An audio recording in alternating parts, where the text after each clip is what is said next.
O mistério dos dragões. Shalom, querido seguidor do nosso canal Na Pegada de Yeshua. Esse é um tema da nossa série Divergente e eu vou chamar de O Mistério dos Dragões número 1, porque é um tema muito grande e nós vamos aos poucos fazendo um tipo de série, se você se interessa por saber mais profundamente de algumas criaturas, alguns seres como Lilith e como unicórnio e alguns seres diferentes, ou o Shamir, alguns seres inusitados que são citados na palavra e as pessoas se inclinam para extremos, ou tornam eles místicos demais, ou negam sua existência, ou fazem uma apologia sobre a sua existência. A verdade é que eu quero que você já vá deixando o seu like, ative o sino, curta, comente, compartilhe com outros amigos e irmãos. O primeiro texto que eu quero ler é aqui em Gênesis capítulo 1, verso 21. O primeiro ser vivente que Deus criou. E Deus criou as grandes baleias. Será que são baleias mesmo? E Deus criou as grandes baleias e todo réptil de alma vivente que as águas abundantes produziam conforme as suas espécies, e toda a ave das asas de asas conforme a sua espécie. E viu Deus que era bom. Veja bem, esse texto diz: Deus criou as baleias, as grandes baleias, e destaca esse animal como o primeiro animal antes de criar todos os outros animais, até mesmo nessa relação antes das aves e dos peixes. Para pensar o propósito de Deus criar grandes baleias. No original hebraico não são grandes baleias. Em hebraico está ali Tananim Gadolim. Tananim Gadolim. Grandes dragões. O texto fala aqui que o primeiro animal que Deus criou foram grandes dragões. Não é no singular, um dragão. Grandes dragões. Para pensar, por que será que Deus criaria dragões? E esse ser é um ser tão odiado, é um animal tão temido, é um animal tão misticamente atormentando pessoas. Por que será? Será que é dessa maneira como a gente vê na mídia? Esse tema dragão nunca saiu da mídia. Esse tema dragão nunca esteve longe das sociedades mais antigas. Dragões, eles são personagens presentes nas civilizações mais antigas, sumerianas, egípcias, assírias. As civilizações da antiguidade mais idônea, elas citam dragões.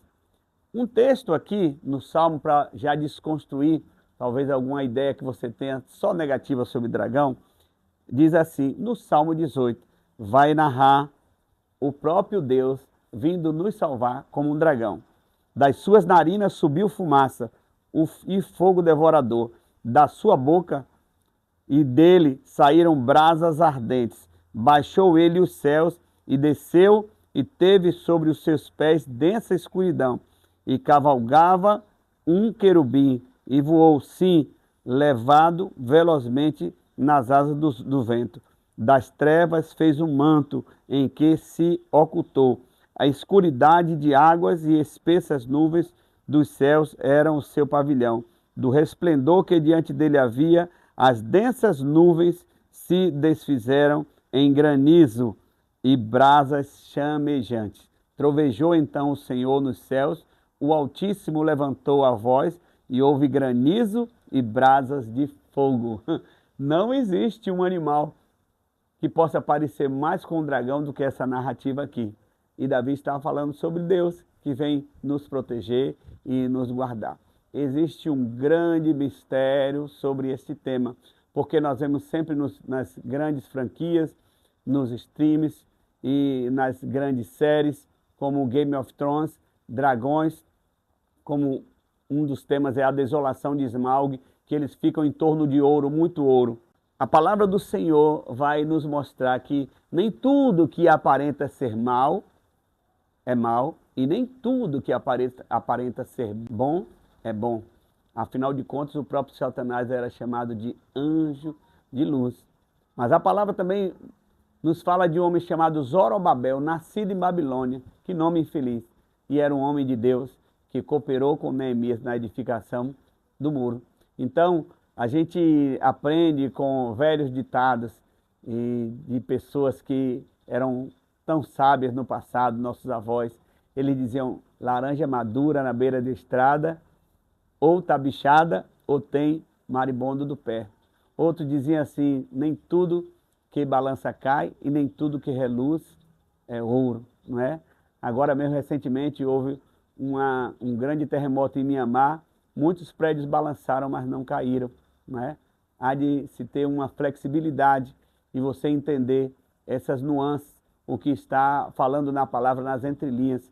A própria palavra diz que a letra mata, mas o espírito vivifica. Eu creio que nessa primeira série sobre dragões, eu posso te dizer que nem todo dragão é do mal, assim como nem todo leão é do bem. A palavra do Senhor vai comparar Satanás como um leão que fica tragando a nosso derredor. Mas Jesus é o leão da tribo de Judá. O próprio Senhor Jesus vai se comparar com uma serpente que Moisés levantou no deserto. Então nós precisamos entender e discernir. Por exemplo, no idioma inglês, a palavra God, que significa Deus, de trás para frente é dog, cachorro.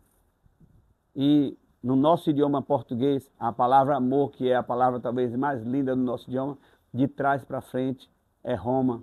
E essas coisas não são à toa. Como dizia o dramaturgo William Shakespeare, dramaturgo inglês, existe muito mais entre os céus e a terra, além da nossa vã filosofia. Que o Senhor possa trazer temor sobre nós. E quando você ouvir um tema tão tremendo como o tema dos dragões, você pare para meditar. Por que será que Deus criou os dragões como o primeiro de todos os animais? Mas isso aí fica para os próximos vídeos. Shalom, Jesus te abençoe.